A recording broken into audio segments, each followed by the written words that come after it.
Hi everyone, welcome to this week's Inquisition with Catorrabbit Studios.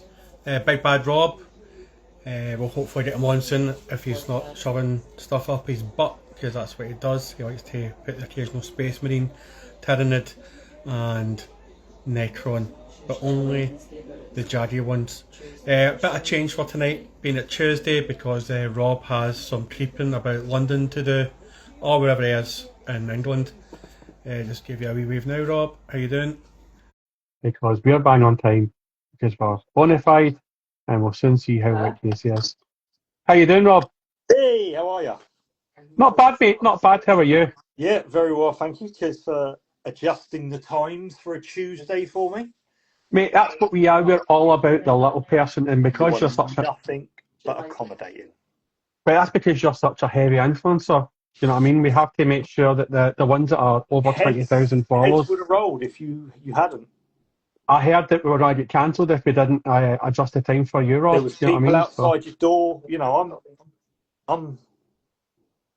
You're yeah, I lucky mean, to have me on that type of thing. there's you, there's Peachy, there's Duncan Rhodes. Right, you're top tier. Right, Don't Peachy, don't bracket me with peasants. I don't. exactly. Talking about peasants, Casey is actually, Where is he? he's 1 minute late, but that's on time for Casey. Can't fucking Yeah, believe it. Well, true. seeing it's you, he's drinking partner, and he's not been late for that. Yeah, we do like a bit Go like a the thing. lot. So there we go. And That's the rule. wow, look at that! Is you are just as an orange brush just spunked itself all over you or something. Oof. Wow, orange ceiling, orange brushes, orange jumper. I couldn't find my red hoodie anywhere. I was going to support Denmark tonight and piss her off, but Well, Rob is. yeah, there I you mean, go. listen, mate. I don't know what I was going to say there. No, I don't know what to say. But you're talking about peasants, right? So Yeah, because I've Just seen that there's lumping me in the with the likes of like echelon of Rob, Duncan, Rose, Peachy. Say don't put in the bracket of those peasants. bracketing me with these peasants. Who no, are it's these it, people? you're definitely more accessible and definitely. Well, how many Yeah, pints does it before he's accessible, Casey? well, I don't know. I've never lasted that long. Under the table twice, which You I was thinking should that have next Salute 26 is cut around the corner soon, so that should be a fun one, I think. pull one When is back. that? I might try. I might try and get over Pull for that. one back for the same. Yeah, I mean, we barely made it last year. You know? We were there for what, like an hour? Not even an Yeah, hour. We were like there for 45 minutes. it took us like nearly Like, 2 hours to get there because we got the wrong DLR. no, you. I got the wrong You're DLR. my guide, and yeah, absolutely stitched me right when I remember I was dying for a wee. We'd had Yeah, like 6 pints, and it was like, off we go. I had a And skin Ah, full, yeah, that got was, lost. there's nothing worse than when you break the ceiling and that's it. You might as well just go home. yeah, it was desperate times. That one really was. It was And fun then though. leaving the Excel, we ended up going through that like weird showroom that was being dismantled. Yeah, we got lost and ended up in like But some nobody sort of. asked any questions. No, We just kind of were like, take the lift. We got off. Everyone was just walking through, and it's like dismantling all these like stands and that. And it was like some banking yeah. seminar, and we're just like two half cut, just Oh, walking yeah. around. All these blokes with And cherry nobody said pickers and anything high to us. We were vis. just like, yeah. So no, it was good fun. Yeah, It was. we should get more people in on it. I think it would be messy, but it'd be worth doing. I think the only Only, hesitation only is groovy always. people, only groovy people, and no a holes. Though. Mm, Standard. What but are you going to also say? don't meet your heroes, that kind of thing, you know. Mm. Well, it turned out all right in our case, didn't it? I have to Oh yeah, say as fine, well, yeah. I have to say I am enjoying the beard. Yeah, I know. I've just been really lazy. Like, It's impressive, brother. It is an impressive bit of growth. it was. I actually shaved the other day.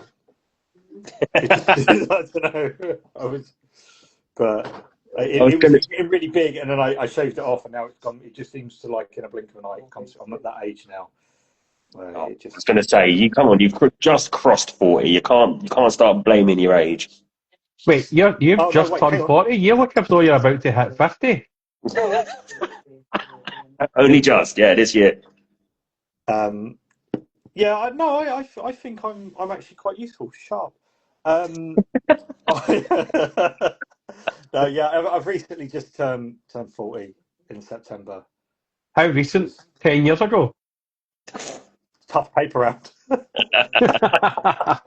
it I've those only free 21. papers? Just Was it awful those paper free round. papers that you delivered like 3,000 papers and you got like £4 or something?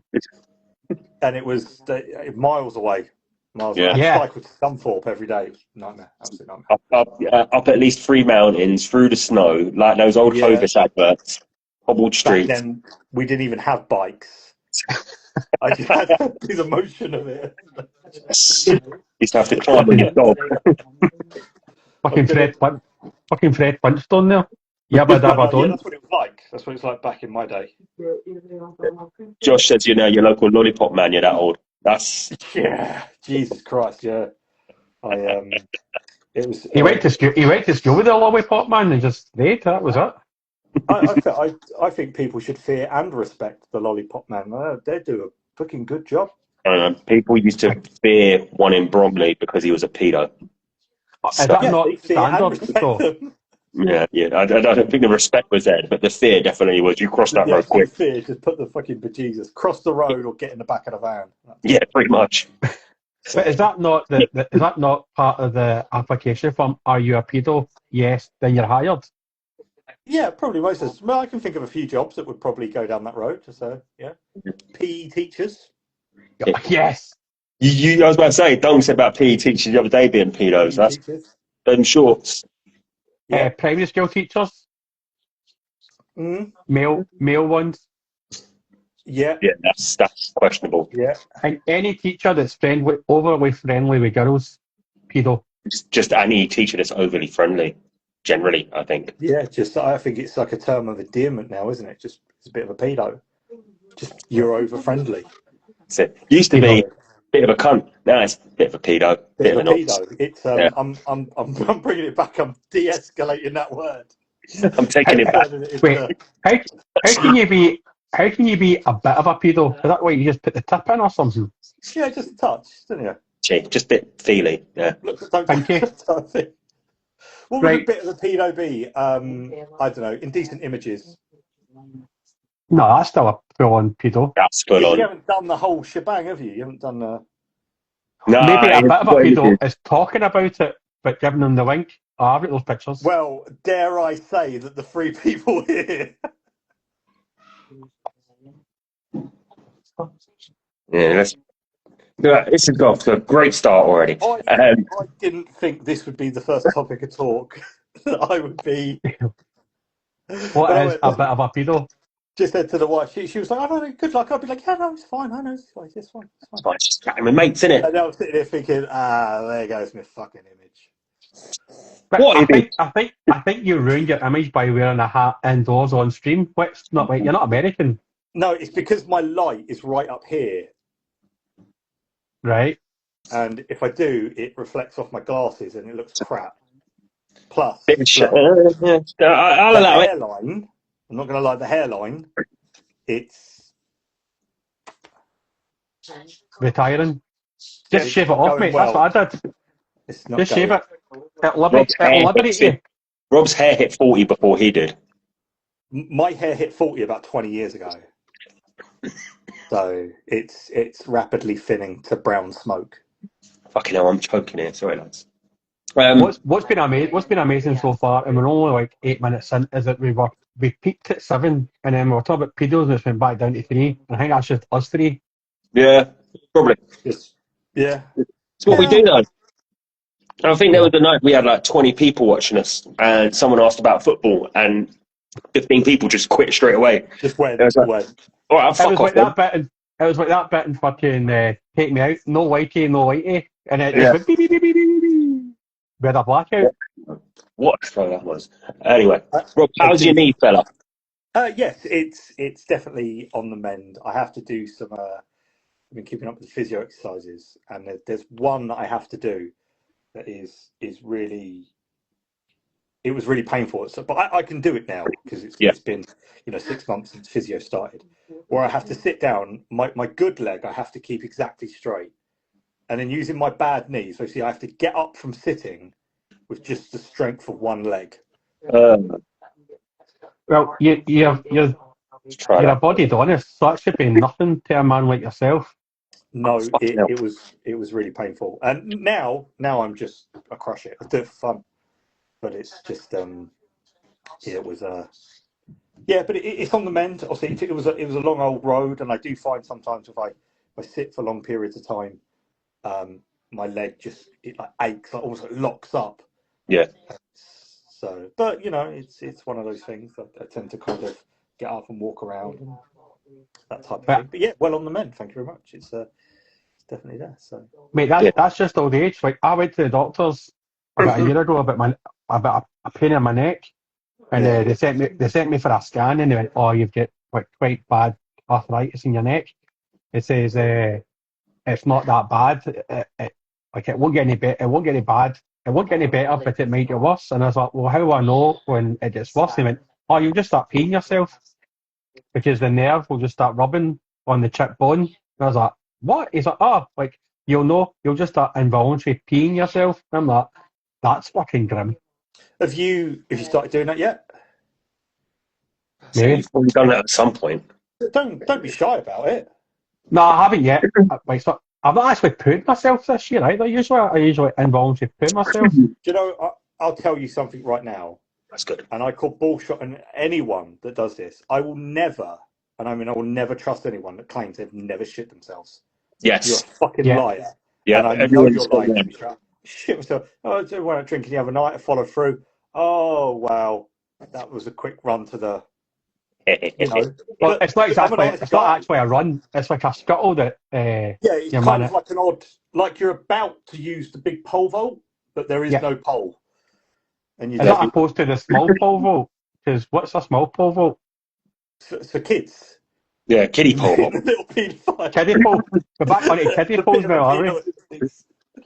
But no, there's also the one where I feel like you might be on the border and you clench and you speed walk, isn't it? That's the other one. That's always, yeah. I mean, but you know what the danger is though is when it's that false sense of relief that you know you're like 5 steps away from your toilet and your arse just goes. Your arse just goes. That's it. Yeah, and that's it. Go, we're either going to make this or I better get a mop. Yeah. Plenty of times where you depan and jump at the same time in one fluid motion, and that's an Olympic feat in itself. But I will never trust anyone that claims they've never pissed their own pants or shit their own pants, because you, sir, are a liar if you have not. Even if you go back as like the last time I did it, I was a kid. You'd still admit you've done it. Yeah, there's no. No, you did it. 100%. So I know chat, when was the last time you pooed yourself, and where were you when it happened? About 3 weeks ago, I'd been out down the Bell of the Green, which is the local pub. And I had curry. I had a bit of a skinful. There's a lot of Guinness. It's always the Guinness. It's always the Guinness. Always the Guinness. It's like eating mud. It's like drinking mud. I hate Guinness. I love the stuff. Absolutely love the stuff. But the next day, laying in bed, I'm thinking, do you know when you need to go, but you think, I can't be bothered to move because I'm so hungover. And I was just laying there doing absolutely nothing. My phone was completely dead. And like there was no reason for me to not get up and go and sort myself out. And I thought, do you know what? I'm just going to it's going to be a sly fart. Nope. It was wet. And then it was, as soon as it came out, you clench. And you go, getting up now. Oh. Getting up.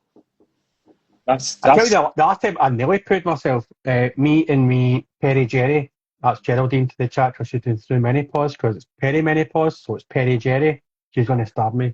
Oh, the one they start before the menopause. Oh, yeah. The warm-up. Everyone keeps talking about perimenopause all the time. So we were doing a 10K and I was like, I fancy doing was it a 10K or a 5K? It was a 5K. It was a okay, right, okay. It was a 5K, and I must have done about Next to 200 meters. Another about 200 meters. I was like, oh, I feel as though I need to fart, and I was like, I am not trusting this fart. I had to then waddle the rest of the 5K instead of turning around and going back to 200 meters. No, me being thick, I was like, bastard, I'm doing this 5K. But I paid my money, and I'm tight, and I was very tight. I committed a war crime in that toilet when I get back. That was very touch and go. No, but you held on, and that shows the type of caliber of the man you are. Yeah. Also shows the quality of your muscle, your sphincter muscle. Yeah. Yeah. Yeah, So, absolutely. you know, your neck might be going, but your arsehole's absolutely. I fear mine's getting loose. Loose in by the minute. I had The a elasticity of it is wearing quite thin these days. I will say, I did have a near miss the other day. Again, trusted a fart. It's a bit wet. Got away with it. I was fine. So we are all there. Is always there. It's always never. This is a mate. It's a lesson my mate Dave taught me. This is a lesson my mate Dave taught me. Never trust a fart, because we were away in Wales on a night out. He drunk, I don't know how many of those knockoff WKDs, Oh, because they were like 5 for a fiver. So he must have gone through 50 quid's worth, maybe more. And the next day, he was lying in bed, he fired, and he shit everywhere. yeah. Just never trust a fart. That's the best life lesson anyone can give you. But if anybody in chat wants to share their poo stories, because we've all shared ours now, Come on. feel free, because we don't trust you if you don't, and it won't go any High and further dry. than us. The 5 people watching and possibly YouTube. So don't be shy. Your mum and dad weren't, and that's why you're here. No one's We going to could think. do- If anything, people will think more of you for letting us know. We should do one of those stories where it's like, you know, the one where all the kids do it, where you click and you share a picture of yourself. Just do one, share when you last shit your pants, and everyone can do it. Everyone could put on and be like, yeah. Everyone's Make got like their. a chain letter of shit your pants. And you click this button and you just click everyone's icon, and it's just different stories of people shitting themselves. I think we're onto something here, fellas. I think this 100%. is the calling, yeah. Because I mean, you've gone up to 6 there.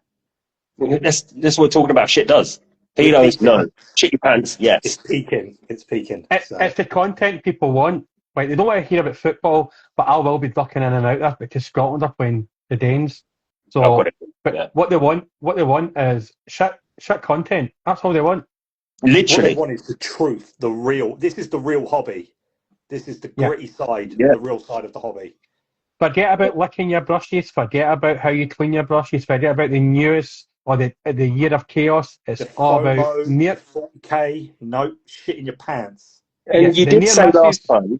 Actually, I remember Rob saying last time that if you lick your brushes, you're going to end up getting dysentery. So there's a guarantee. There's a guarantee that some hobbyist here who's watching us or has watched us at some point has licked their brush too many times and shit their pants. Yeah, 100%. Because you probably got dysentery anyway. So exactly. Yeah. Maybe that's why you nearly shit yourself in the pub last 3 weeks ago. Because you were licking your brushes. Yeah, maybe. It's not the biggest. Don't get me wrong. It come out like the roll of a sellotape tube. It was just like dropping a brick through a wet tissue. Except for it weren't a brick. It was more like a water balloon. The tissue weren't wet. Yeah. Talking about poop, right? Why is it when you do a really, really sore poop, right, it's tiny? Oh, they're the worst ones. Or the ones you put most effort into, and you look in the bowl and you're just proper You're gutted. fighting for your life. Yeah. I've been there. We all know the best one is the ghost wipe, where again you feel like you force something out. You look and everything's clean. Where's it gone? Yep. Especially when you think, do you know what I've just done would have killed a lesser man. So where is the trophy? There's nothing there. It feels like you're passing something that size. Yeah, like a Pringles can. That's the only way I can describe it. So it's just, but where is it? Where's that reward? An alligator's probably choking on it as it's swimming about the sewers. Yeah. The U-bend's choking on it. Some rat's just some rats just got a face full of poop. It's got the Rats best can hold dinner their in its breath for an life. hour underwater. They're fine. They ain't No, got they face full of shit. can't. Yeah, it was on a. No, they it was- cannot. It was on some David Attenborough thing, like a rat can hold its breath for like up to an hour or some madness. Right, somebody in chat needs to look that up. right now. Yeah, we need to fact check Fact check that. me. Fact I'm check gonna me. That's fact fine. check this. And if I'm wrong, I will say I'm wrong, and I will eat my verbal shit. An But hour. You're going with an hour, 60 minutes. 60 Not, minutes. Do you want to not even a adjust dolphin can hold it. Not even a dolphin can hold its breath that long. Yeah, but And they're in dolphins the are water. shit.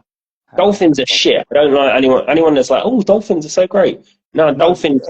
Dolphins will rape other dolphins for fun. That's what I was not about to say. good. Dolphins and Penguins ducks. still children. Don't fall for their bullshit. Yeah, Hold on. ducks are the other one. Ducks eat their own shit and rape each other. Rape ducks. They're not nice. There you go. What Which a is mad fucking because goal! they're never going to make the qualifiers or anything. That's stupid. Yeah. It's a waste of Well, fun. Listen, my if we win stream's like a this good game, minute behind. listen, So- if we win this game, we automatically qualify, so get it up east. We don't need to. We automatically we're halfway there. What a fucking goal, by the way. Overhead kick. Oh, wow. Okay, I think I've just got it coming up. Oh, yes. Oh, banger. Yeah, fair enough. What are you watching it on? It's on BBC Two. No, I've got it on BBC Scotland because I'm watching it on my TV. My TV in my kitchen ain't got aerial in it, What a so I'm fucking watching it on goal. iPlayer. I'm quite excited about raping duck. Yes. Okay, you're well out. Oh, okay. How much by? 3 minutes. An hour, 60 minutes. Where did you get that absolute fucking change? Richard Attenborough told me, so I apologise. Fucking liar. He's another one. He sides with the Dolphins. Stay clear of him. 60 minutes.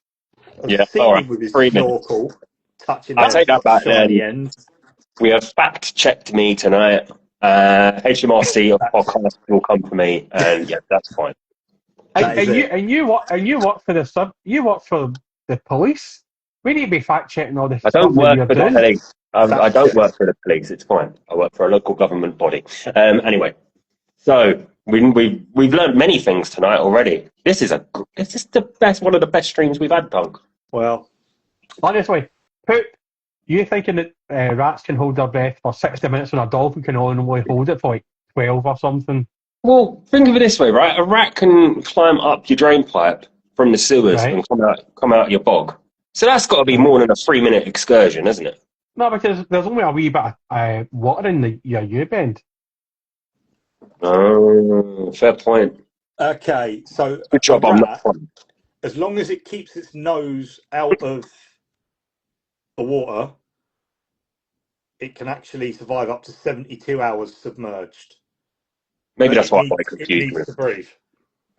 But Still, 60 minutes is pretty a distance from 72 hours, which is 3 Yeah, days. but that's like saying you could sit in the bath for 72 hours if your head's out of it. Yeah. Anyone could do that. That's true. how often do you have to change the water though? Because I imagine that gets lost. If it stayed constantly hot and your head was out the bath and you didn't need to shit yourself, Yeah, you don't want to be. comfortably do 3 days. A dolphin can typically hold its breath for 8 to 10 minutes. So I wasn't far off. I think I But said 6 some minutes, can and then I went up to 12. 15 to 20 minutes.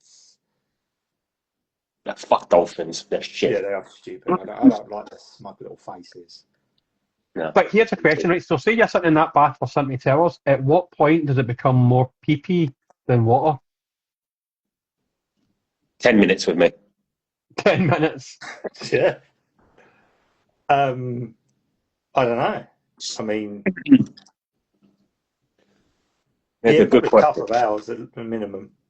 Yeah, so. And at some point, put it's a lot going of to. thought into this now, thinking if I pee quite a lot, if you drink the water, you'll be really hydrated, so it will come out clear anyway. But at what point are you just drinking your own pee-pee then?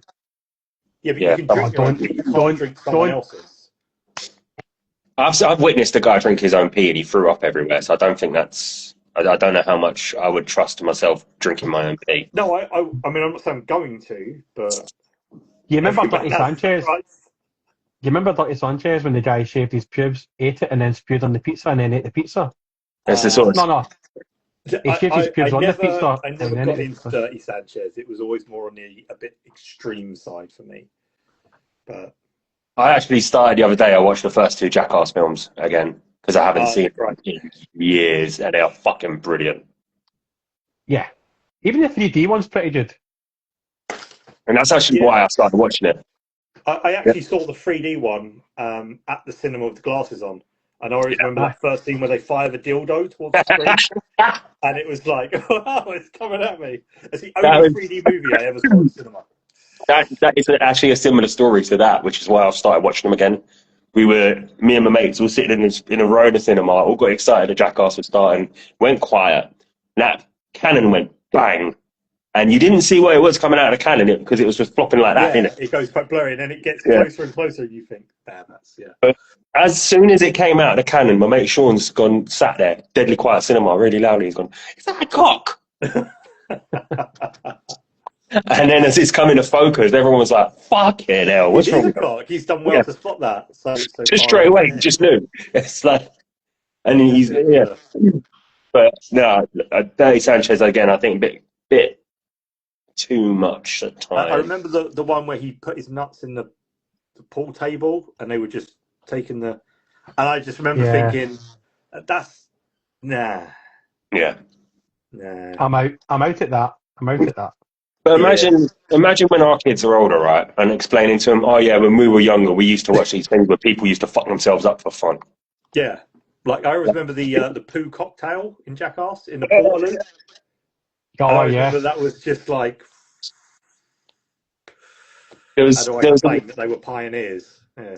There was one in the second one where they had Preston wearing the sweatsuit on the exercise bike. Oh, don't. And then someone dropped his sweat. Oh, the sweat. Yeah, no, that's disgusting. Yeah. No. And then the cameraman being fit on the camera as well. But you know what? You remember, like, we're all in our 40s. Well, Rob's in his 50s. We must remember the word. The word, yeah. And the wannabes, I'll do anything to get on telly. And the old guy winching. That was the start of Jackass, really. Because that was out before Jackass. Channel 4 was legit lit back in the 90s because you had Eurotrash. Eurotrash was great. Then it had like Anton DeCans. Yeah. Say to your face, right, I'm gonna be up to my bed now. Put the TV on like volume 1 or 2. Just wait for Lola Ferrari to start bouncing around. And it could have gone either way. Yeah. Because it was either going to be like just the weirdest thing ever, or you were going to try and fit in a wank. Yep. Lola Ferrari bouncing around on the trampoline. There you go. It was Sit On Me. He used to play Sit On Me, where they would sit on their lap. Yeah. Like it was just like the weirdest show ever, but it was so like that was crazy. That was so weird. Yeah. All of that stuff. That was, and yeah, Green Man saying before Jackass's CKY. That was the skateboarding one, and that's where a lot of them like Bam Margera and all of that started off with. So, yeah. Even that, like again, you can't. Kids these days. I worry like when my son comes in, and sometimes I stick wrestling on when I'm cooking or something. I just have it in the background and not pay attention. And he comes in, it's like, "What are you watching?" It's like, "Pretend violence, turn it off." It's like, yeah. Because I know what will happen though. Little shit, he'll go into school and he'll clothesline someone. And be like, "Well, my dad said." And exactly. Yeah. Just be so careful with the kids and stuff like that. And you think like the weird stuff that I would watch as a kid that was deemed acceptable back then as well. And it was always like really, I was watching a thing and it popped up and I remember watching them. It was a show called The Outer Limits. I vaguely remember that, yeah. Each episode was like its own little story, and some were like dystopian, some was horror, some was sci-fi. But I always remember there was one called Under the Bed where this troll snatches this little boy. And right at the beginning, he's leaning over the bed, and you just see this arm kind of come up and grab this boy, and it freaked me out for years. But that was on at like 7 o'clock. There was as well. When I was allowed to watch it. But even then, before maybe like Newsround would come on back in the day, so before 5 o'clock, they used to put Around a Twist on, and that was always mental. Yeah, Erie, Indiana. I remember that. Around a Twist was like this Australian, kind of like The Outer Limits, kind of like not Tales of the Unexpected, the Twilight Zone. It was it's a family that live in a lighthouse, and there's this random set of events that happen to them, and some of them were like comedy, some of them were horror. There was one episode I really remember because I thought this could work. The kid's pants were wet, and he had one clean pair of pants because they'd just been washed. So he dried them off in the microwave, and they gave him superpowers. And not that I thought if I put my pants in the microwave I'd get superpowers, but I often used to sit there and think, can I microwave a pair of pants and dry them off? Don't do that. I never tried it because I knew I'd be fucking murdered if it was wrong. An air fryer, maybe on low. Microwave. No, don't do that. Didn't have air fryer. I remember there was one episode of The Outer Limits had Mark Hamill on it, and it was like ants. There was something to do with ants. Yeah, could have been. But Blue ants and red ants or something. It was such a weird. We were just allowed to watch it. We were made of tougher stuff back in the day. Even the old what was it, 999, where all the people getting fucked up. And you had the guy that did the news who was like, this is why you shouldn't cross a level crossing, and is in reenactment of a kid getting steamed by a train or something. No, the most horrific one was the fucking one in the power stations where the wee boy would like kick his ball in the power stations. So, like, we were shown them at school for the safety adverts. Yeah. And I generally thought I would have more interactions with these types of power stations. Like the amount we were told about them, you thought they were going to be on every street. And it's like, no, I've never had to go near one for anything. It's like the other thing people joke about, quicksand. I always thought quicksand was going to be a lot more of a problem in later life than it has been to where I am right now. And it's weird that you get taught this stuff as kids, and don't get much quicksand in West London though. So no, it's surprisingly kept to a minimum where we are. Your sand's all dry, you're fine. Yeah, it's everything's safe. I poke it where I walk with a stick. It's always firm. I don't know what to tell you. So. But you say that, it is mad because there's a place down in Kent called Camber, and the tide goes out miles and miles and miles, and people always get caught in like quicksand and stuff out there. So maybe they need to start showing these things a bit more often. I think that we should bring them back. This type of safety definitely needs more. Shit the kids up. That's what we need. Yeah, scar them. Yeah. Do you remember the advert with the firefly who couldn't? Its arse wouldn't like light, so it used a match, and then it burnt down. It was a whole advert about not playing with matches. But there's this wee firefly who wasn't old enough to like glow in the dark, but it wanted to be like everybody else, so it found a match and lit it, and then it burnt its wings, let go of the match, and the whole fucking colony burnt down. Fucking hell. Honestly, that was in the 80s and 90s. That advert. Honestly, I don't remember that. Oh, I remember that. I remember some of the adverts. I remember Ackley and Stanley. Who were there? One of the kids in that is in prison for drug dealing. Well, he's a Scouser. What do you expect? Now that you don't have to fact check me on that. That's absolutely fine because that was a recent news story. I'm going to trust you because you said with such gusto and confidence. I believe you on that one. He said that about fucking rats holding their breath for like 15 days. Shall I just fact check him anyway? I remember there was Wrigley's chewing gum when they're on the coach and they tear the chewing gum in half. And then he's in the cafe and they put it together. Like there were some really good adverts back in the day. Yeah. But probably the most famous advert for a brand that never actually changed anything was Tango. And what they did is they just got art students and who had just finished film school, and like, we need adverts because like Tango was just like Panda Cola. If you drank it, you get picked on because it's a shit drink, and then overnight people were getting slapped in their faces and having oranges streamed down their ears. Come from Tango, yeah. And then I remember being in high school, and the rector was saying like, "Wait, we're not allowed anybody caught shouting oranges or slapping people." And then the next one was when you put your hand over their mouth and kiss their hand. Yeah. That was the next Tango one. Man, it was just bright orange, and That's it. That was it. Yeah. there was a bloke once who pitch invaded the palace one night, and he just ran on in a pair of shorts, but he was painted bright orange, and everyone just called him Tango Man because we all thought it was a stunt for Tango. It wasn't. He was a fucking lunatic. But yeah, you don't get that anymore. Streakers at sporting events. Yeah. But how did you speak to your dad after that incident? Yeah, I kind of had to. He had to give me a lift home. Let's wait for him in the car park. Yeah, just don't get any orange paint on me, you bastard. But no, also the Tango one, because they had all the Tango Man ones, and then they had the Belly's Gonna Get Ya. Belly's Gonna Get. I remember that one. That was terrible. That was Adidas. It was like a giant appendage would just run at you. That was awful. That was horror at its finest. Let's not forget the Boddington's adverts. That was Melanie Sykes. It was. Do you want a flake in that, love? Yeah, and it was the weird yellow. Is it like a yellow cow or giraffe? Yeah. That was the mascot. But yeah, she was by the swimming pool, weren't she? Yes. There was also one beside an ice cream van as well. Nah, they were great. Again, couldn't do that nowadays. Too suggestive. Can't advertise beer on TV either. That's the other problem. Oh, you can't promote cigarettes on Formula One anymore because every Formula One team was sponsored by Marlboro or Benson and Hedges. But the Benson and Hedges cars looked fucking great because they were bees. They were all bees and wasps, and if you took the logo off them, you still knew what it was, and they just looked sick. But yeah, nothing. You know, Matt, because I fucking love a cigarette when I've had a beer.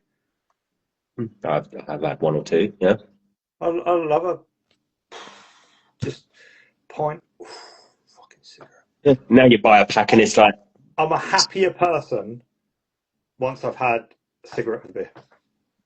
Oh no, we're bringing on Kenny McLean as well. I generally believe that. So I generally believe I'm a better person. I'm a happier person once I've had that. Why is it? Why don't you smoke when you're not drinking then? Why is it only when you're having a drink? Because it's always fascinated me that. No, maybe I just don't have an addictive personality. I just think it's more of a social thing as opposed to something I do quite, regularly. So, but I don't really drink. I don't drink at home. I only drink when I'm not at home. I go stand in the fucking garden. Yeah. I'm off to work for 8 hours. I'm back lashed. No, I've always liked to drink and stuff like that. I think it's actually quite a common thing because I got one of my mates, again, same thing, doesn't often drink or smoke, but when he goes out and he has a couple of drinks, he'll have a cigarette. Yeah, that's it. It just goes hand in hand.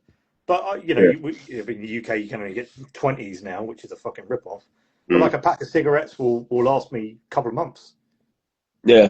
I'm quite sensible with it and, that type of thing. So it's the thing. As long as you're sensible with it and you're not doing 20 a day or no, that's more than mad. What some people do and yeah. Funny enough, the girl, it's a woman that works in the back office where I work and my job. She used to work for I forget who it was, but she used to work for a cigarette company, and they used to give her like cartons every day, and she'd just be like, "Yeah, I'm smoking all the time," because you could. It was free. Yeah. That's mad though. You think about how much they cost, and you're giving them away. That's it's bonkers. Yeah, I can't remember who she said she used to work for, but she used to 200 cigarettes a day. She'd come out with cartons and that, but they'd give them to the staff. Christmas bonus. There you go. It was crazy. Drop these to your cousin. You couldn't get away with that now. They're going to spend on it. No, you couldn't. Absolutely not. Shame.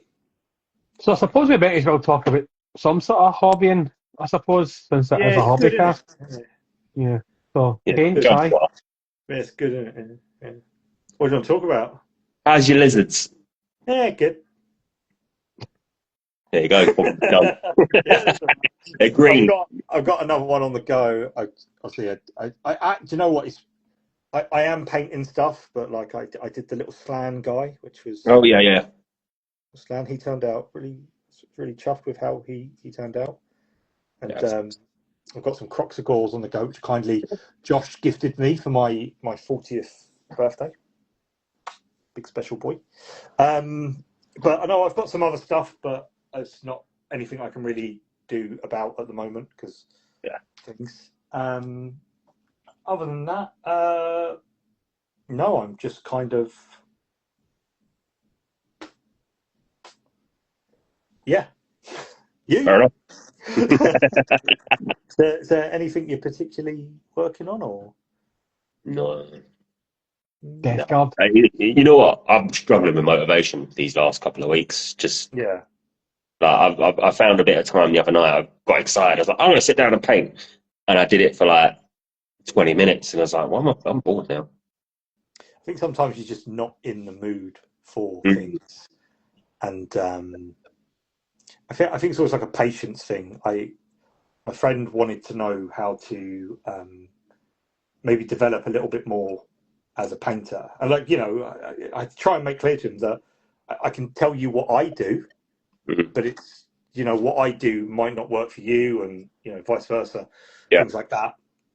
And I did pop round and see him, and we had a good chat, and it did get me thinking about like, what do I do differently to other people, or what have I done differently to maybe get to a level that I only ever aim to be better than the last piece I painted. So I just want to be. That's my little small step in progress, and has been for X amount of years. Yeah. But I do think patience. I think patience is a massive thing when it comes to painting. Yeah, I think that is a fair point. And if you aren't in the mood and you haven't got the patience for it at that time, is there any point trying to force yourself to do it? Absolutely not. Yeah. No. And I think it's so. No, there's, and that was probably the most I've thought about hobby recently. Going in and chatting to him and thinking, well, okay, so what should I? Or you can't tell someone how to be good at something or better than they want to be, but you can offer advice to it, and obviously advice is very subjective. It's one of the reasons why I think, like, with YouTube, I've never really done like hobby tip videos. I'll show you my color schemes, I'll show you how I painted them and the recipes, but I've never done like a how to be better. I'll show you little tips and tricks to maybe elevate certain things, but not because I think it's so subjective, and what might work for Peter might not work for Paul, and I think that's quite a it's interesting how different people learn. It's definitely been the thing that you've sort of said to me in the conversations we've had about stuff is, look, I can give you some advice. How you do it is up to you. And I think people probably get stuck a lot in, well, this person says I have to do it this way, this person says I have to do it that way. And it's not that at all, is it? Find what works for you and just go with it. And this is where I think, we've spoken about this before. I don't know if last time I was on, but this is where I think like the heavy metal style has a lot to answer for. Yeah. Because it does create a certain kind of straight away, this is what I should be painting, because this is what everything is painted as. And I think you look at those box arts and stuff like that, and it gives you that this is what it needs to look like, when in actual fact it doesn't. Yeah. And it would be more interesting as a hobby if you created your own style and painted it in your own way, rather than everyone painted that style.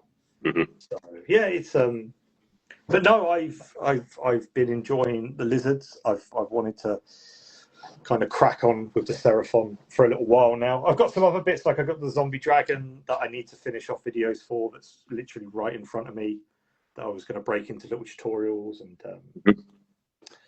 that was it. I've got the Christmas miniature, got the little Christmas miniature, which is quite cool.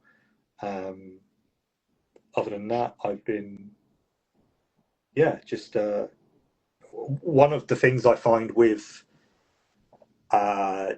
being part of the Warhammer community and the insider team is you tend to get these big gaps where you can't post with what you are doing, because obviously you're under certain NDAs and stuff like that.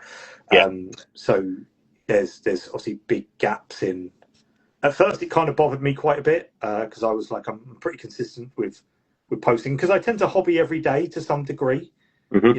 and I'm not too bothered about showing a work in progress or a finished miniature or something like that. So it was really kind of like, and you just kind of now I just I've kind of taken a bit of a back step to it all, especially with YouTube. Like a lot of people do say to me, "Oh, you're doing really well. Why don't you carry it on? Why don't you kind of go for it and stuff like that?" And I think can't be asked. It is that I think that's also a point because you've said to me before, the moment it becomes not fun for you, you just fuck it all off. Go do The something moment else. it feels like a job, I just no. Yeah. That's it. I'm done. That's it for And me. that's the important thing, isn't it? Because you do properly walk that line of this is a hobby, this is what I do to relax, this is what I do to chill Yeah, out. absolutely. And you keep it on that line because you don't want to lose sense of yourself, which It's I always think is been actually really that admirable. especially with the YouTube side of things. Like I never intended to kind of be like, I want to start a YouTube channel. I want to be really big. I want to have all these things and stuff like that. Very lucky to work with people that I work with some amazing people. I've worked with some amazing companies. I continue to work with amazing people, amazing companies. And that sounds really cliche and like, but it is. I'm quite picky with who I work with. Yeah. So, I do pride myself on that. But also at the same time, I've always wanted to do stuff when I had something to say or something to show. Yeah. Like I didn't want to start making stuff because I needed a video to be out that week. Yeah. And Yeah. other things have to take precedent. Like I've been fairly absent from YouTube for, I guess, this year has been short on videos, if you will. But do you know what? The healing of my knee took priority in Yeah, that respect. definitely. And, Yeah. and what I'm doing. My kids are getting older now. They demand more time, that type of thing. And at the end of the day, this is a hobby. I do this for fun. Yeah. But I think this year, like I think I said it in a podcast previous, there's been a lot of like the bigger accounts and a lot of people that I would follow that just haven't posted as much this year. Mm. Like Grim Boutique and Richard Inferno and a few other people that they just haven't been as productive as it cause of burnout that we've just been posting that much over the last 5 years that Yeah. it's kind of just Yeah. plateauing now. And that is a fair point as well. There are other creators that are sort of new faces that have come in and filled that gap. But I think with a lot of them, what they're doing is recycling the stuff that people like Rob, people like Rich have made before, and just like they're not even updating it. It's just a new face telling you the Yeah, same saying the thing same in a thing. No, different way. I've seen my methods, and I know not everyone is so keen to give credit where credit's due and things. And like a really good example, I did a live video where I showed people how to magnetize all the heads of the lion using paper clips. Yep. Like it's really a unique thing, and I've seen countless videos of people now doing that. And you know what? They might explain it better. They've got higher production values. Fantastic. That method gets out to more people. And you know, one thing that you'll never be able to change is the dates on the things to see who originally had done it first. But it's nice to see people take your methods and show other people, show their audiences and that. I've often said it before. One thing I really like about showing people how I do stuff is that they take that and they make it their own and they put their own spin on it. And it almost becomes like a tree that starts with that trunk and, two people try it and two people and two people. And you almost make this lovely kind of, and I like stuff like that. That generally is my, very much my jam, if you will, that type of thing. So Here's that a and question for you. Here's one I was thinking of earlier because I was looking through your YouTube channel because I actually Googled something the other day trying to look at pictures of Gene Stealer Colt model. I think it's like the Magus or something. And as I'm scrolling through the pictures, the video you did a couple of years ago popped up in it. I was like, oh, sick. That's quality. Like, it's coming up in YouTube results and stuff. But given all the videos you've put out, when you're back up and running, when you're ready to go again, do you think you're going to look at any of them and think, might try that again, do it differently? Yeah, 100%. There's I did one that was really like one of the first videos I did that like instantly did really well. and it was some of my favourite artwork from Dark Angels is the cover. I've actually got the book here, but it's not got the artwork in. I've always got my Dark Angels supplement right there.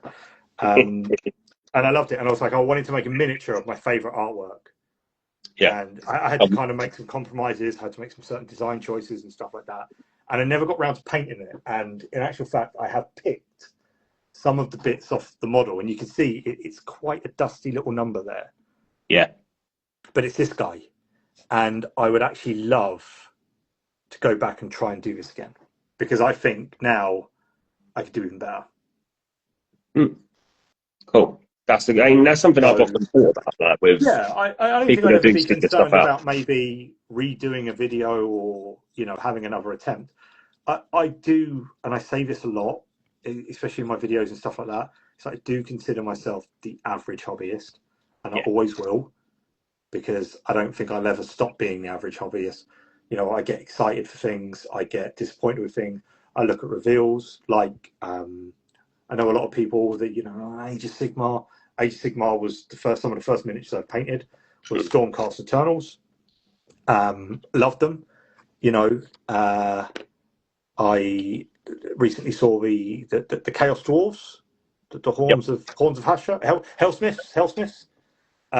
Like some of them, not all of them. But you know what? That's because I'm not going to be enthusiastic about everything just because, you know, I sometimes work with Games Workshop and stuff like that. I'm not, you know, I have my own opinion of stuff as well, which obviously I'm always entitled to. Some stuff I really, really like. Some stuff I think, you know, they do some bits really, really well. They do some things, you know, not so well. Yeah. But it's an opinion and it's subjective. And I think no matter what you do in it, the difference with how I've kind of worded stuff in the past is I try and make things constructive. And I think the difference is to call something crap because you don't like it isn't really a conversation, is it? Because you're never going to like it. You're never going to change your opinion. There's no constructive, there's no wriggle room or anything like that. But when you kind of talk about stuff, why don't you like it? Because, or however, you know, I think it becomes a different kind of conversation. And people can go, oh, do you know what? I never looked at it that way. Or, no, I look at it like this, and you can see a different point of view. And I think that's quite important. And I think a lot of people, especially people that do YouTube, they hide their own narrative very well. And they wrap it up where you'd look at it and go, that was really impartial. But I think if you stop and look at what they've said, there's actually no constructive reasoning behind it. You're just reasoning with yourself and putting it in a video, and other people are going, oh yeah, but it's like me convincing myself very much of my own lie, which is definitely you know, not very constructive for anyone, I find. Yeah, that's definitely something I know we've talked about in the past. So you know, there is that sort of level, I think, with people that I'm here, I've got this, they've sent me X, Y, Z, I'm going to promote X, Y, Z because I want them to keep sending me stuff, as opposed to this is a hit, this is a miss, this is all right. You know, it is that little bit. I like this because, however, I feel that, you know, like I you know, Skaven Tide is a really good example. Great miniatures. Awful game. Yeah. Same with Warhammer Underworlds. You know, again, I think it suffers from identity crisis. Does it want to be a tabletop coffee game, or does it want to be a competitive? It's too far. It's got its finger too far in either hole to be one or the other. And you know, that's my constructive. It struggles with a bit of an identity and stuff like that. You know, I thought it was a bit lousy of them to change the cards when people have invested so much money in the cards for them now to have artwork cards. Yeah, that's fine. But what happens when there isn't? The miniatures now. What happens when there isn't a miniature to represent that one thing? Yeah, you know, it used to be this nice artwork, but now it's a picture of a model. You know, that was something I pointed out in my initial copy that Games Workshop sent me, because you know, I think a lot of people, the corporate overlords and stuff like that, and yeah, there's certain things that they expect from you and stuff like that, and I think that's fair enough when you're receiving a project or for review and stuff like that. However, they're open to a constructive thought process, so it's that type of thing. Once again, very lucky to be able to work with them, and it's Do you think it's because Games Workshop have got too many games going? Because getting stuff on it's just too much. They don't give you time to enjoy each one. Yeah, that's the thing. That makes a lot of sense because they've said it themselves. They're a miniature company rather than a war game company nowadays. So it's just constantly cycling. What's next? What's next? What's next? It's in that pipeline. Mm-hmm. A great example, I love Kill Team. Like, it's one of the very few games I can play fairly competently. But I look at how quickly at some points, especially towards the tail end of like last year, how quickly we were getting like Kill Team boxes. Mm-hmm. It was like every 3 weeks, 4 weeks. And it's like, you haven't, how long does it take for someone to go? I mean, maybe I'm just a bit stupid, but it takes me ages to go through it, but I can't read all that. By the time I had, there's another box waiting for you. You think, give me a minute to play this campaign, to get friends together, and I think it's definitely, I think sometimes you got to learn to let stuff breathe. Yeah, kind of like what they did with Blood Bowl, because they're only into like the third edition of a Blood Bowl, where they've let that peter out, and then now they're revamping it. Yeah, but if you look at things like another Warcry. Warcry's a great one. Like, give it a couple of months, and New Year, let's get another edition of Warcry out. Because I think it's been the same for like the last 3 years. They haven't done much to it, I don't believe. But again, I think that's the thing with some of the other products that they do, don't they? They're either ramming it down your face because they know it sells, or they'll release it, look at it, and be like, it's not doing as well as we thought. Leave that for a bit. I was going to ask about cats. This is my Gigi. So I know that's weird. Don't kiss your cat. Oh, really? You'll get dysentery. I bite her ears, and she likes it. I do this. Yeah. Cats, this isn't your OnlyFans now. This is the Inquisition. It's my only felines. Hey. Copyrighting that. Yeah, she's my little. She comes and sits with me. Sometimes I keep little treats in a drawer down here. But she's the only. I've got 3 cats, and a sausage dog, and she is the only one that will come and sit with me. She loves this little office because they're all boys. So I think she likes it. It's quiet and it's So yeah. You've not had any more kittens since the last lot, have you? Absolutely not. No, this was the mum. We kept one of her. Yeah. First litters, and then no, absolutely not. No more. They were an absolute nightmare because they were in the office and they were just oh my goodness. That was pure chaos. Absolute chaos. Flashbacks. So PTSD, that's not flashbacks, that's PTSD. They were just everywhere, these cats, and it was just like, what do I do? I'm trying to paint and they're jumping on my legs, claws like needles, and it's like, so yeah. But no, there you go. Look, you're on. Look. Oh, you haven't got any cats, have you? You've just got dogs. We did have a cat that at one time suckled off her dog when she was a kitten. She annoyed her dog that much that her dog started producing milk for the cat, and then the dog died. Honestly, it was one of the weirdest. I have seen a lot of weird things, but a dog producing milk for a cat is definitely up there. Yeah. And then the dog died, and the cat was devastated. And then she fucked off, and then she would come back every 2 weeks, and then she would fuck off, and it get longer and longer and longer. And then back to the life. We called the cat Shearer, and I was like, I'm pretty sure Shearer's dead. And then she just appeared at the window wanting fed. And then she would stay for 2 days, and then I think she's been gone now for about a year. Not seen her in a year. So unless she'd pop up now that I said, I think she's dead. I think she'd probably found another home. because she took our dog They dying really do bad. tend to do that. We've got a he was a rescue. I actually pulled him out of a drain, my buddy, 14 years ago. Anyway, we ended up keeping his name's Ollie after Oliver the orphan. And like during the winter, like he's in at the moment because it was -1 last night. But during the summer, there's a house eight doors that way. Two brothers own the houses next to each other, and he's just taken a liking to them. And so they've made him up a little bed where their little utility room is outside, and you don't see him for weeks on end. And then he'll just pop back and let you know he's alive. And but he's done the same thing. My cousin lives over the road. There was one summer he spent with her.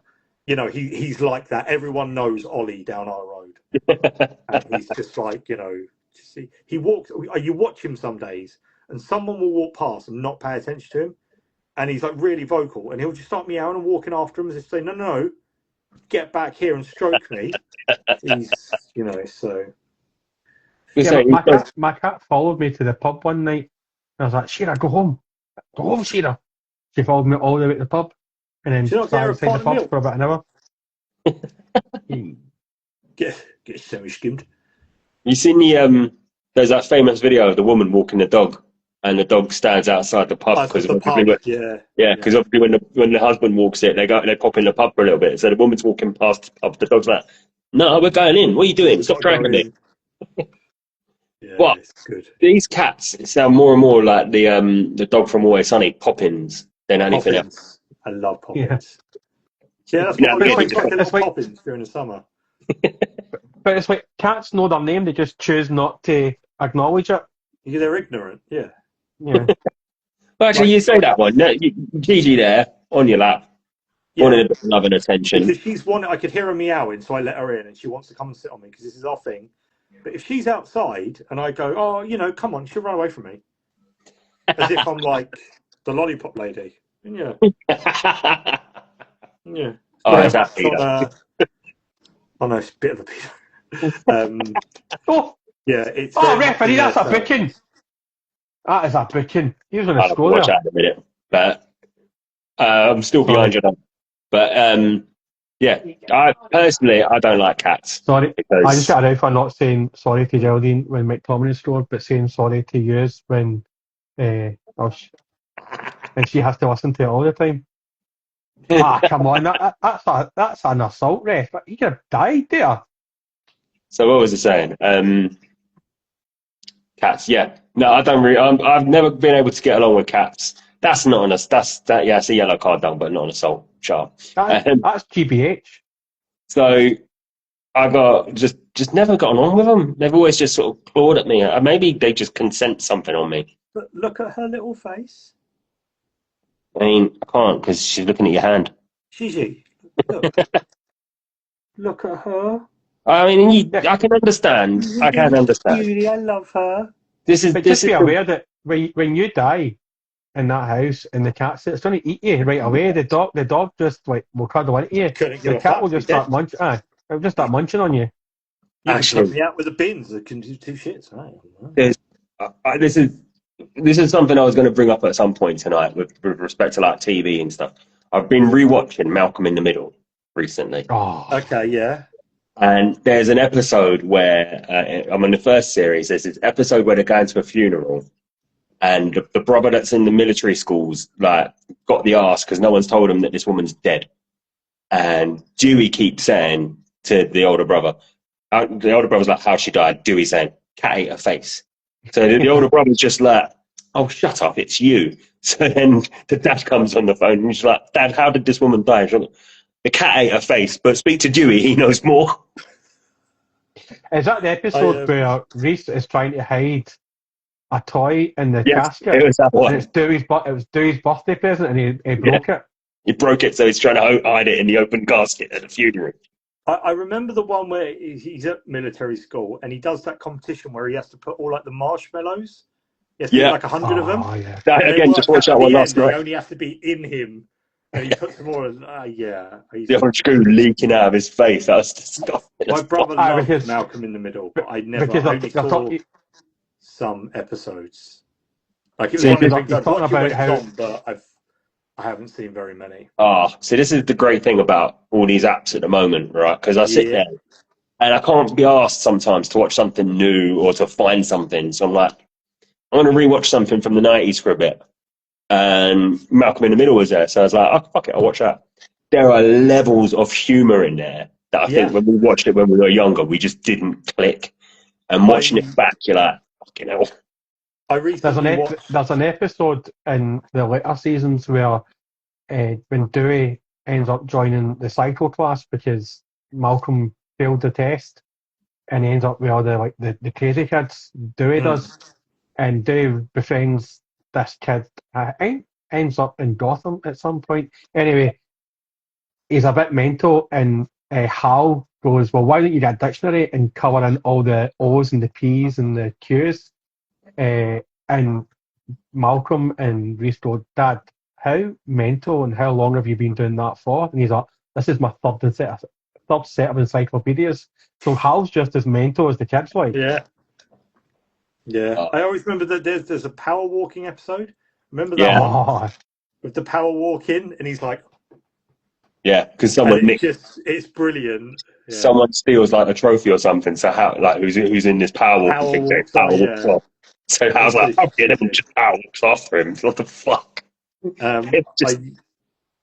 You say about like rewatching stuff. Like I'm always looking for stuff to watch when I paint. I put on the weirdest stuff going. Like every year, I rewatch Father Ted religiously. Yes. Love Father Ted. The In-Betweeners, I'll religiously rewatch because some of them are just. Yeah. I recently watched all 8 series. I'm not going to say 9 because I didn't like the other one. 8 series of Scrubs. I've watched all of Scrubs. This was one that, especially when we first got together, my wife loved Scrubs. And I would tune in and out here and there, and I'd probably seen less than maybe 25% of them. So a lot of these episodes were brand new to me. Yeah. And there's something about early 2000s, humor that was just so well written. It was. I've just started. I watched The Office. Rewatched The Office, and I've just started The American Office. Oh, I love The American Office. I've never seen it before, but it's absolutely brilliant. See, this is the thing with The American Office, isn't it? Like the first like 2 series are near enough tit for tat like the British one. Yeah, fair. And then like after series 3, because there's no other source material for it, it just goes bang, but and just gets so good. See on Scrubs, right? See if you rewatch season 1 of Scrubs, right? Yeah. The janitor only interacts with JD. He doesn't interact with 2 series. anybody. It was only JD that was supposed to be able to see him. Yeah, right. They were going to make out that he was dead, and it was actually the janitor that came up with the idea of the janitor because he went for the role of Dr. Cox. Yes, he never got it. So, but also with The Office, I think it's the first 8 episodes of season 1 is strictly from the the UK version, but from season 2, Michael's hair changes, and that's when BJ Novak and your Indian doll start writing going forward as well. Yeah, I like the temp, but I'm on season 4, episode 13. Still got a fair way. I've been ploughing through them like you wouldn't believe. So one of my favourite episodes of Scrubs is when Carla's brother turns up and he only speaks Spanish, but and then he finds out realizes that he speaks English, and he goes, "Oh, come on, girl, let me take you upstairs and I can put your footprints on the seal." And he goes, "But what are you saying?" And you tell the brother's getting raging, and he goes, "I'm gonna love you up and down," and he goes, "You son of a bitch!" He goes, "I told you," and then he gets punched in the face, and then JT goes, "So black guys do get black eyes." Yeah, I love Scrubs. Was just so there's some real stupid. But one of my favorite, like, I know it sounds weird, and maybe it's as I've got older. Like, Turk, JD, Dr. Cox, and they're great. My favourite character is somewhere between Bob Kelso and Ted. Yeah.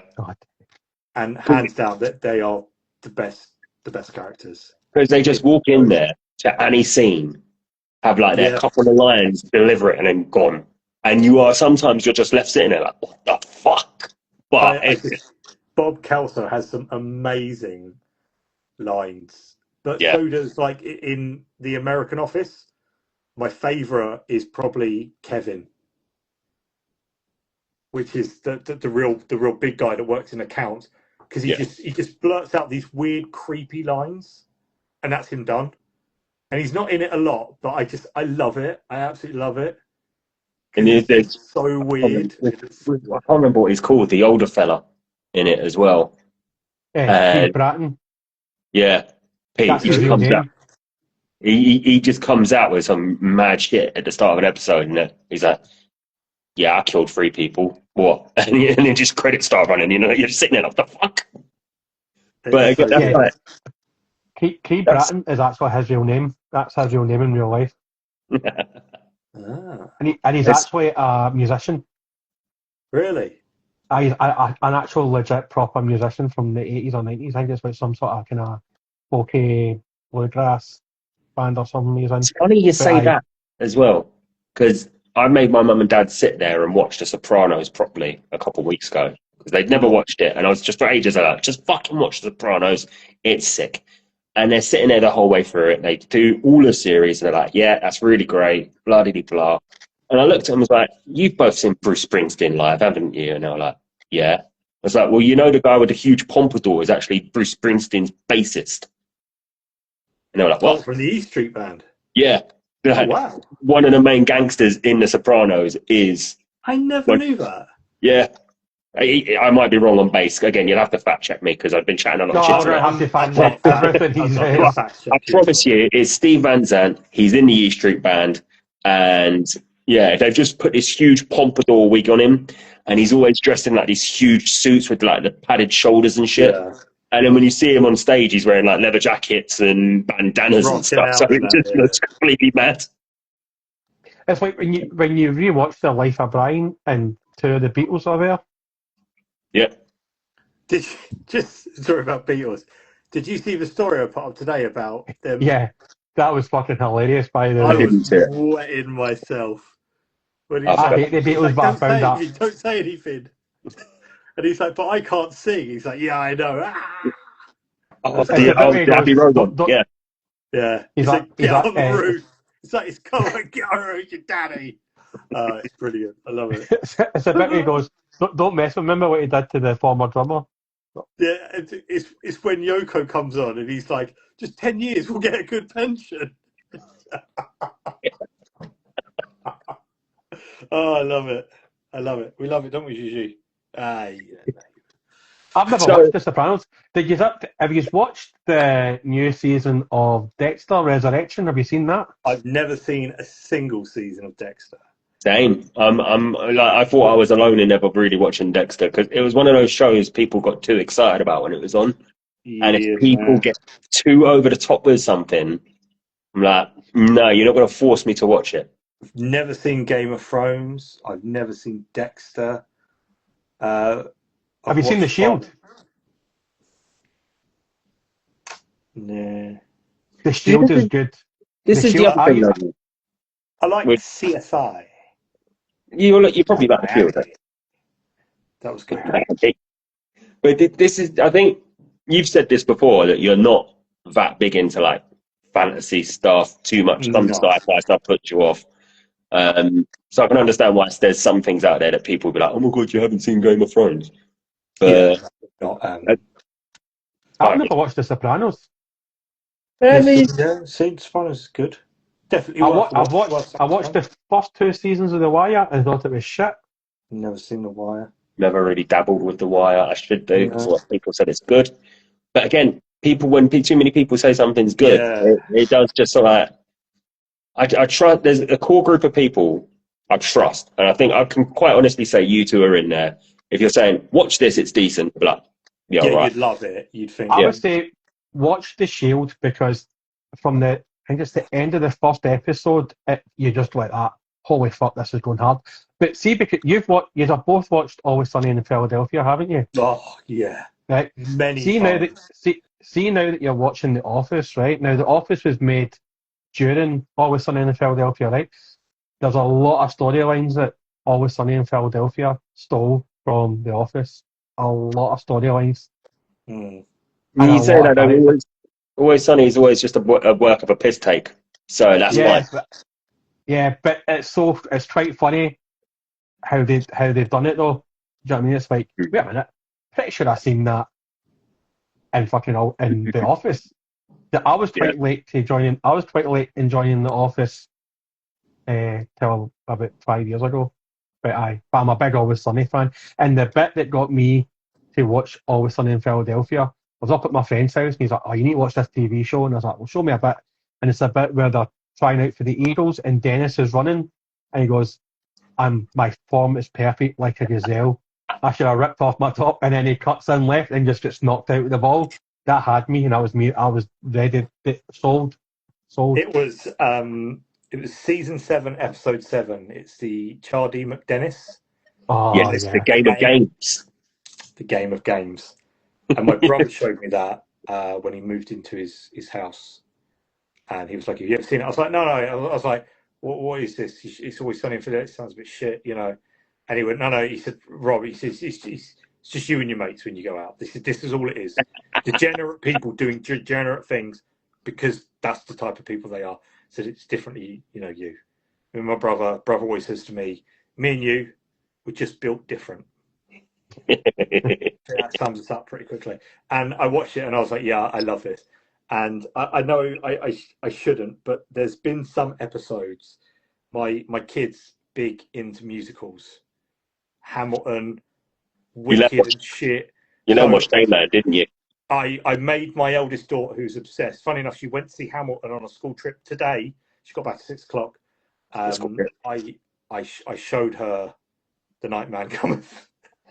You know what it is, bitch. Bang. And it's just where she's like, but occasionally I'll be walking around the house and you'll just hear from downstairs her singing and it'll go, "Little boy, tiny boy, I need you." And it's like, oh God. Social services really want to talk to me in that sense. You know, and it's like the troll toll. And like I'm sitting there and she's, you know, going, "You gotta pay the troll toll. You want to get into that, boy?" So, and I'm like, "Ava, don't sing that one anymore. Don't sing that." "Why?" Don't sing it." "Okay, Dad." This is me, the other me, thing. my, Like, me, my son will try and outdo each other with our Always Sunny trivia. Mm. And we've now started getting really specific with specific episodes now. Okay. If you want, I can. What's the caliber of questions? Like, you can't just Bobby dangle that in front of us. that's a fair point. Right. Wait. Come back. I'll think of a fucking belt of a question, and I'll fucking find it. Try to get one So- that's bamboozled Tim. Well done thinking of that. The first episode I watched, my mate made me sit down and watch the one in the restaurant, the first one in the restaurant, where they're all on different tables and they're all just sort of staring at each other. Frank and Charlie demand tribute, but so do Mac and Dennis. And then, that. The first couple of minutes I was watching this, I was like, "What the fuck is this?" He's like, "Just stick with it." Yeah, just gotta.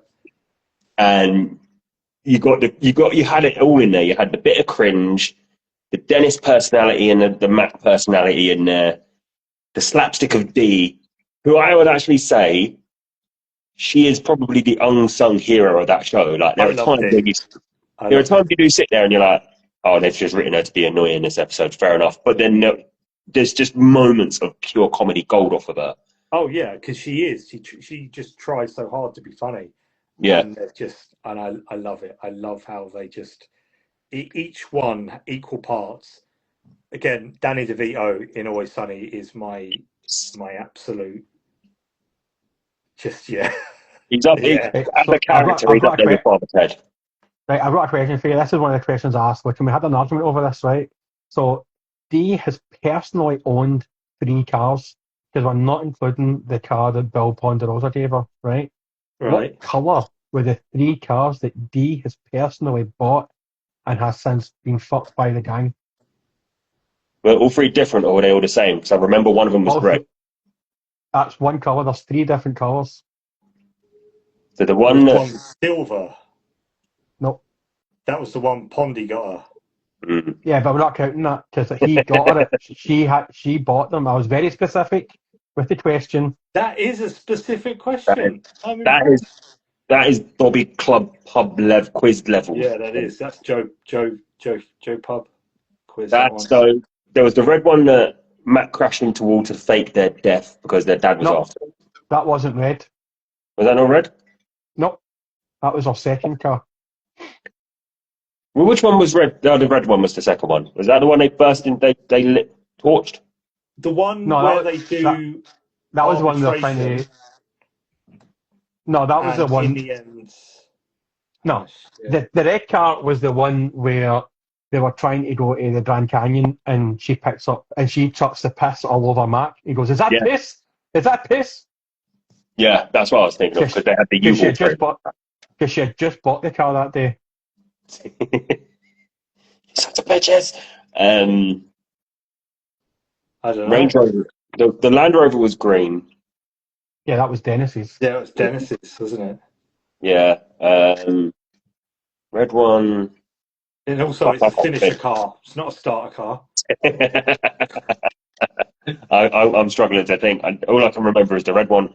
Yeah, the red. I remember the silver one that they wrecked. Yeah. That's why she scratches them, and they lock her in the freezer.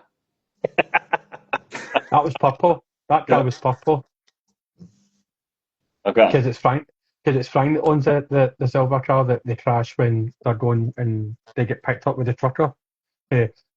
Take me in there, open me like a coconut. Great fucking There's so many good lines. So the cars that she had was the first one was the blue one that they smashed into the wall when they were faking their death. And then they tried to shoot. Then they tried to shoot it, and then they used a hand grenade, and they were a bit disappointed because it's not like the movies. You had the red one where they tried to leave Philadelphia, and then they picked up. They drove it into the fucking warehouse, didn't they? Yeah. Because Charlie was pulling out his teeth earlier in that episode. You got the red one where they try and leave Philadelphia, but they end up lighting fire to the wicker furniture and passing out, and then the hitchhiker steals the car. And then they got a purple one, which was one they went to in Bill Ponderosa's wedding, and that's why they locked her in the freezer, and they thought that she was a zombie. Oh, because the milk was spiked, wasn't it? Yeah. With bath salts, yeah. I will say, with Always Sunny, right, I binged the last series of it as soon as it came out really quickly. But as much as I love the show, I feel like the last couple of series probably haven't hit what they were before. I like in the recent series, I like the one where they're ambulance drivers. Yeah, that felt like a bit of a I like the one when they go to the dog racing. Yes. Oh yeah. That was good. There was a few I liked in the. I wasn't too keen on the last two. With the Bachelorette one with. I thought it was pretty shit. And I wasn't overly keen on the one they did with Abbott Elementary. Yeah, I've never watched it. You've went silent, Rob. Lost your volume, Rob. Is that it there? Back. Got you back. Yeah, I've never seen Abbott Elementary, so I didn't know what the other half. Yeah. I thought I ain't watching another fucking show just to understand this one. So, but no, there was some good episodes, and yeah, I liked the episode in the season before last where they go 10-pin bowling and Dennis punches the punching machine and shatters his wrist. He goes, "I need to find a room. My hand is nothing but bone broth and water. No, I'm going to stream. No, I'm going to stream now." It's there's some great ones. The other one, I throw it around quite a lot in the house, is when I'm like, "Sickness be gone." Yep. I just want to be pure. That's the other one I throw out when I'm sick. I just want to be pure, yeah. And can I offer you an egg? I'll use that. One that we get quite a few times. Can I offer you an egg? Quality. Like this is the thing. Like I know you were saying about showing it to your eldest, Rob. There's little things like that. I think with certain shows when my lad's maybe a year or two older now, that I'm going to look at and think, going to flirt with this. I'm going to show him a little bit of this and see what he That's what does. I'm doing. I'm flirting with it. Yeah. I'm gonna ease them in, let them have that quotable experience, because that's what makes something iconic. Is the quote. That's why things like Shaun of the Dead, Hot Fuzz, Always Sunny, they're quotable. Yep. And that's what makes them so iconic. I've never seen Shaun of the Dead or the Ice Cream Trilogy, what you call it. I've never seen Quanto trilogy. You've never seen Hot Fuzz? Okay. I just don't. I think when he was at Not Going Out, he was on where he was on Adrophobic. I just didn't think he was funny. I didn't appreciate it. See, this is the thing. Like, there's nothing that links to films, so that's all fine. But there's running gags, and I'll tell you what. One of them, Rob, that I've done is, "What's the matter? You've never taken a shortcut before." Yeah. Right. That is the perfect quote because they use them in all three films at various points, and it either goes really well or really wrong for them all. But it is just, they are. Oh, what a save! Classic. And I do think I prefer Hot Fuzz out of the three of them. Probably because I just prefer like the action films, the body cop films. Hot Fuzz has got some amazing dialogue written in, especially with like the Andes and that. Yeah. And would it be I won't even say it. I'll let Doug see it in his own time. But there's just I'm not going to watch it because I just don't. Just watch it. Give Hot Fuzz a go. Just give Hot Fuzz a go out of all of them. That's the one I would say. Because if you like Hot Fuzz, you'll like Shaun of the Dead. No, I'm not giving it any peer pressure. It's like when people. I've never watched the Harry Potter either because it's just shite fucking Star Wars. Yeah, I don't like Harry Potter. That's weird. I read them. I read the first 4 books, obviously back in the day when they were coming out, and I was like, I'll just give them a go. And I think by the 4th one, I was just like, I don't care anymore. Like, and they were getting thicker and thicker and thicker, and it just felt like, am I seriously just going to be following these kids through secondary school? Because that's all it is. But you can briefly sum them all up. Where the first one is a Christmas movie. Yep. The second one is a metaphor for anal. Yep.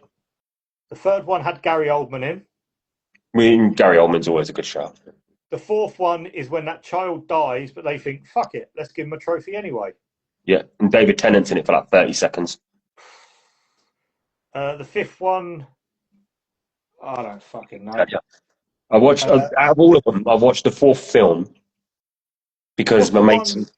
When he makes him go to them, like, adult parties, and he's like a student, he's like, I've got to go to his parties. And it's obviously pedo stuff. And then you've got the first one of the last one where he tries to finger Hermione in a tent. That's weird. That's a bit weird, isn't it? And then the second one where the fucking geezer with the no nose comes up, doesn't he? Oh yeah, the man that was fines. Yeah.